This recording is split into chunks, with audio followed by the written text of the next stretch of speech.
अस्सलाम वालेकुम वरहमतुल्लाहि वबरकातुहू। सुनो न्यूज़ HD में आपका खैर मकदम है। इस वक्त गज़ा की क्या सूरत हाल है, इस पे बात करेंगे। जो माहिदा हुआ था 20 निकाती एजेंडा, उसमें से कौन सी बारीक वारदात डाली गई, उस एजेंडे में गज़ा और फ़लस्तीन क्यों गायब है, फ्यूचर क्या है फ़लस्तीन स्टेट का, टू स्टेट सॉल्यूशन किस हद तक फीजेबल है, फ़लस्तीन जो फ़लस्तीनियों का है मवातीन, उन्हें बेदखल किया जाएगा, वहाँ रहेंगे, लाशों का क्या होगा, 70,000 फ़लस्तीनी जिन्होंने जाम शहादत नोश किया, उनकी कंपनसेशन कैसे होगी। नेतन्याहू पे दर पे जो है वो धमकियां भी दे रहा है, हमले भी कर रहा है।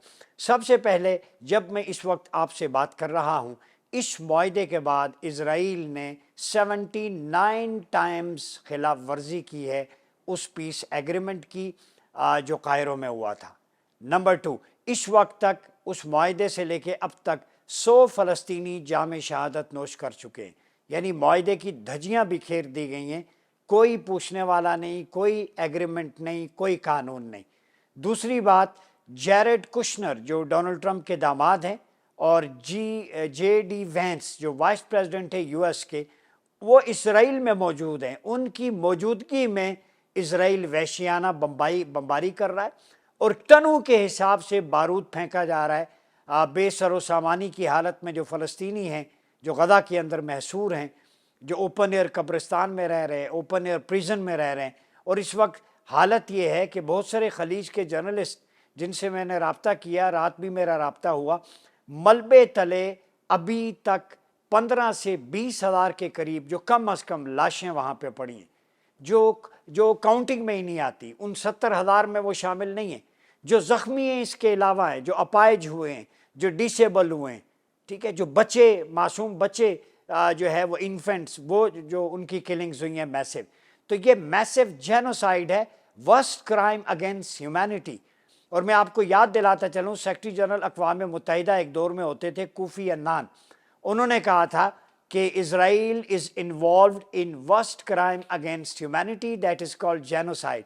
और जेनोसाइड की उन्होंने डेफिनेशन की थी कि if you want to understand the meaning of genocide, just look at Gaza, what's happening there, कि गज़ा को देख लें वहाँ क्या हो रहा है, आपको जेनोसाइड का मफहूम समझ में आ जाएगा। तो इस वक्त सैकड़ों की तादाद में ज़ख्मी हैं, 100 जाम शहादत नोश कर चुके हैं। टोटल जो इंटरनेशनल एजेंसीज रिपोर्ट कर रही हैं, 68,970 2 साल में, अक्टूबर 2023 से लेके 2025 तक ये जाम शहादत नोश कर चुके हैं। तो मेरा सवाल सीधा इंसानी हुकूक के अलमबरदारों से है, पॉलिसी मेकिंग इदारों से है, अरब ममालिक से है, कि जब गज़ा खंडरात का ढेर बन चुका है तो आपने कहा था कि हम मज़ीद खून खराबे से बचने के लिए ये मुआहिदा कर रहे हैं। तो बताएं जनाब कि मज़ीद खून खराबे से बचने के लिए मुआहिदा था, तो उस मुआहिदे के दौरान अभी 24 घंटों में 100 शहादतें तो अब हो चुकी हैं। तो ये खून किसके सर जाएगा?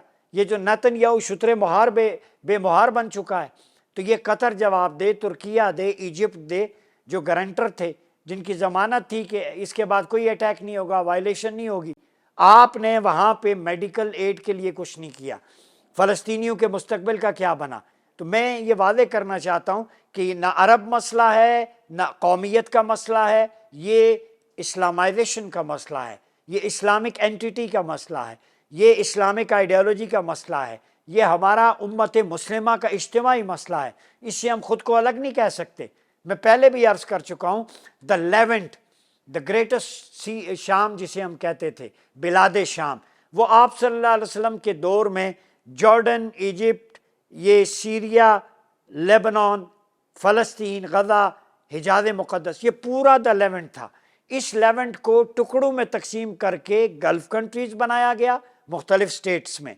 ये प्लानिंग के तहत बाल्फोर डिक्लेरेशन के बाद यहूदियों को वहाँ पे मुकीम किया गया और फिर एक एक करके ये तरनवाला करें। अगर आज बिलाद शाम होता, एंटिटी एक होती आप सल्लम के दौर में जो थी, जिसके लिए तूबा लिशाम का मुजदा जाफ़िज़ा सुनाया गया कि शाम वालों के लिए खुशखबरी है, आज वो खंडरात का मंजर पेश कर रहा है। तो नेतन्याहू जिस स्पीड से मैसिव किलिंग कर रहा है, ये जैरेड कुशनर वहाँ पे टूरिज़म का प्लान है इनका, लाशों पे वहाँ पे चूँकि हब है टूरिज़म का, वो गज़ा की पट्टी साहिली, वो अट्रैक्टिव लोकेशन है, तो इसको वो देख रहे हैं। दूसरा, फर्टाइल लैंड, उस पे नजरें। मेरी आज ये बात सुनो टीवी स्टूडियो में बैठ के कह रहा हूँ, अगला टारगेट सीरिया की फर्टाइल लैंड है।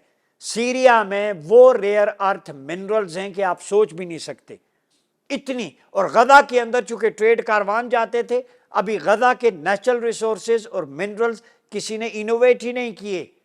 वो मुख्तलिफ एजेंसियां लगी हुई हैं जिन्होंने 71 में रिपोर्ट दी थी कि गजा की ज़मीन के नीचे, सीरिया के नीचे, लेबनान के नीचे एक ख़जाना है सोने का, मुख्तलिफ धातुओं का, रेयर अर्थ मिनरल्स का। तो अब नेतन्याहू की या ट्रंप की या उसके दामाद की नज़रें उस ख़जाने पे हैं। तो असल में ये लाशें गिरा रहे हैं उस ख़जाने के हुसूल के लिए। इन्होंने इराक में लाशें गिराई, लाखों लोगों का कत्लेआम किया बुश ने और टोनी ब्लेयर ने, और वहाँ का सारा खजाना और तेल निचोड़ के ले गए। इन्होंने अफ़गानिस्तान में भी यही किया, इन्होंने दुनिया के दूसरे लिबिया में भी यही किया, उसके मिनरल्स और वहाँ का निचोड़। अब इनकी नज़रें द लेवेंट पे हैं, शाम की सरजमीन पे, उनके मिनरल्स पे।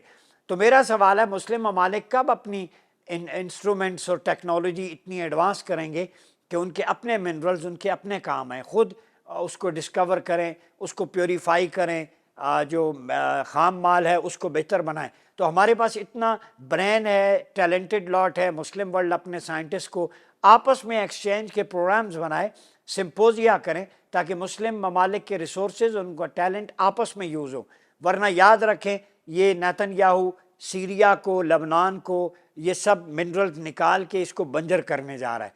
अल्लाह ताला ने अल्लज़ी बारकना हौला, ये फ़लस्तीन के बारे में, कुद्स के बारे में कहा था, अल-अक़सा के, जिसके इर्द गिर्द बरकतें नाजिल की। तो अक्सर मुफस्सिरीन ने, अगर मैं जवाहिरुल कुरान जोहरी तंतावी को कोट करूं, तो वो कहते हैं इससे मुराद बातनी बरकतें रूहानी भी हैं, अंबिया के मज़ारात, ज़ाहिरी बरकतें हैं कि ये ज़मीन फर्टाइल लैंड है और ये मिनरल से माला माल है। तो ये तो तफसीर बारकना हौला, सराउंडिंग्स में अल्लाह ने बरकतें छुपा दी। अब उसको निकालना आपका काम है, लेकिन वो किसी और के हत्थे चढ़ रही हैं, वो नेतन्याहू के और डोनाल्ड ट्रंप के। तो मैं समझता हूँ कि ऐसी सिचुएशन में एक इजलास बुलाया जाए हंगामी तौर पे। जो गजा की सिचुएशन है वो अब एग्रीमेंट जो हुआ है उसकी खिलाफ वर्जी है। ना हम इकराम अकॉर्ड को कल मानते थे, ना आज मानते हैं, ना आइंदा मानते हैं। Mohammadi accord is the only solution of issue of फ़लस्तीन। वो मोहम्मदी अकॉर्ड मिसाक मदीना है।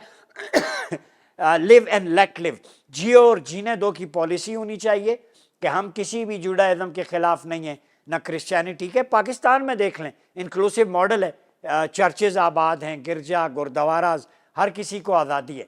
लेकिन सैहुनिज़म और हिंदुत्व, ये दो अल्ट्रा नेशनलिस्ट ऐसी फ़िलासफ़ी हैं जो नाज़ीज़ फ़िलासफ़ी को फॉलो करती हैं और पूरी दुनिया के अमन के लिए ख़तरा है। तो मैं दीगर अदियान के मानने वालों के से भी कहूँगा, नेतन्याहू जो ज़ायोनिस्ट फ़िलासफ़ी यानी kill the people and take the revenge, कि लोगों को कत्ल करो और इंतकाम लो, ये उसकी फ़िलासफ़ी है, उस पर आगे बढ़ रहा है। इसको रोकना होगा मुस्लिम ममालिक को मिल के। जब तक इज़राइल है, फ़लस्तीनियों की हिफाजत, यानी आप दूध की रखवाली बिल्ली को बिठा रहे हैं, तो फ़लस्तीन फ़लस्तीनियों का है। ये गार्बेज ये यूरोप का था, यूरोप के 30 ममालिक ने, मैंने एक वीलॉग में बताया था, उन्होंने यहूदियों को निकाला था कि ये गंद करते हैं, टेररिज्म में इन्वॉल्व हैं, कॉन्फ्लिक्ट क्रिएट करते हैं, और उन्होंने इनको फ़लस्तीन में आबाद किया।